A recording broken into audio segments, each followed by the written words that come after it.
Hey there, welcome back to the Deep Dive. Today we're taking a fascinating journey to Vietnam.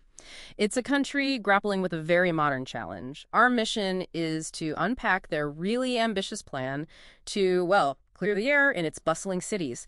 You see, places like Hanoi, Ho Chi Minh City, they consistently rank among the most polluted globally. Their air quality index numbers, the AQI, they just spike to, frankly, alarming highs sometimes, over 200 even.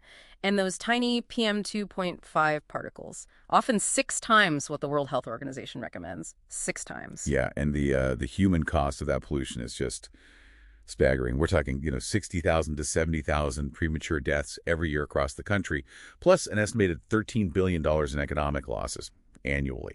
It's a critical situation that really demands urgent attention. Okay, right. Let's unpack the solution then. The government's proposed this bold phased ban, starting with gasoline motorbikes in central Hanoi, potentially July 2026. That's the timeline, yeah. And then expanding it to all fossil-fueled personal vehicles by 2030. But what's really driving this? How big a slice of the pollution pie are these motorbikes, really? Well, the scale is just immense. Yeah. Get this. Vietnam has over 77 million registered motorbikes, and they are undisputed hotspots for pollutants. Things like carbon monoxide, nitrogen oxides. They account for over 90% of those emissions in the cities. 90%? Wow. Yeah. And it often comes down to what some call the motorcycle paradox. Many bikes just lack modern emission controls. They're getting old, maybe running on lower quality fuel.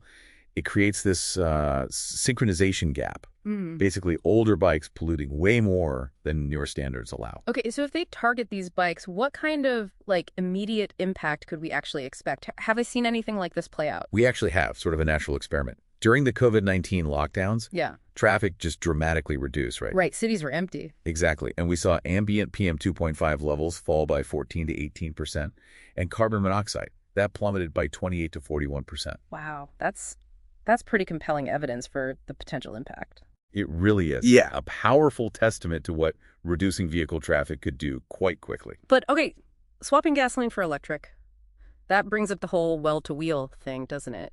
Are EVs really zero emission when you look at the bigger picture? Is there a catch? You're absolutely right to ask that. EVs are much more energy efficient, maybe 4 times more than gasoline vehicles, but their actual environmental benefit, it really depends heavily on how the electricity is made. The source of the power. Precisely. And in Vietnam, as of 2024, the grid still relies quite heavily on fossil fuels, about 56%.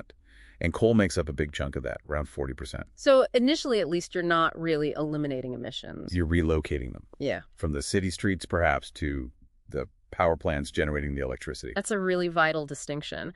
But, okay, beyond the grid, what about the people on the ground? This is a massive shift. Are there big socioeconomic hurdles here? Oh, absolutely. And this is where it gets, well, really tricky. An electric motorbike costs, bare minimum, around 30 million dong.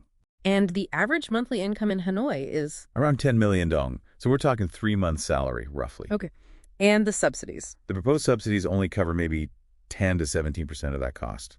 It's not a lot for many people. So people see it as a tax on the poor. That's definitely a sentiment, yeah. Yeah. And you have to remember, public transport isn't really scaled up yet to handle millions of people needing a new way to commute.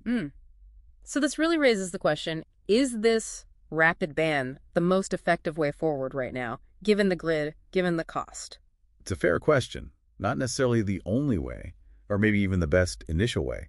Vietnam does have a long-term plan, the Power Development Plan 8, or PDP 8, that aims for net zero by 2050, phasing out coal, scaling up renewables massively, like 74-75% by then. So eventually, EVs will be much greener, powered by that future grid. Exactly. Long-term, it aligns. But getting there requires this huge dual transition. You're changing the transport and the energy grid at the same time. That needs billions in investment infrastructure upgrades. It's massive. So what does this all mean for you, listening? The data suggests a ban alone isn't quite the silver bullet, is it?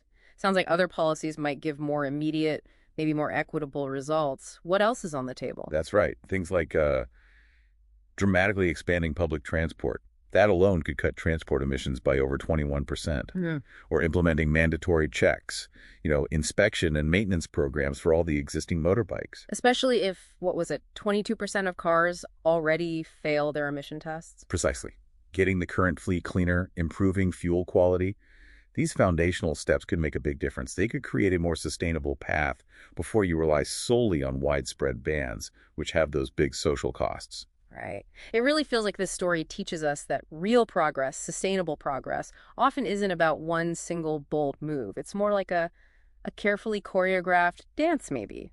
Policies, infrastructure, social support, all moving together. That's a good way to put it. It requires a phased, integrated roadmap, prioritizing those foundational measures first. So, thinking about this complex balancing act, what really stands out to you? And maybe more broadly, how can other cities facing similar air quality crises learn from Vietnam's experience, both the ambition and the challenges?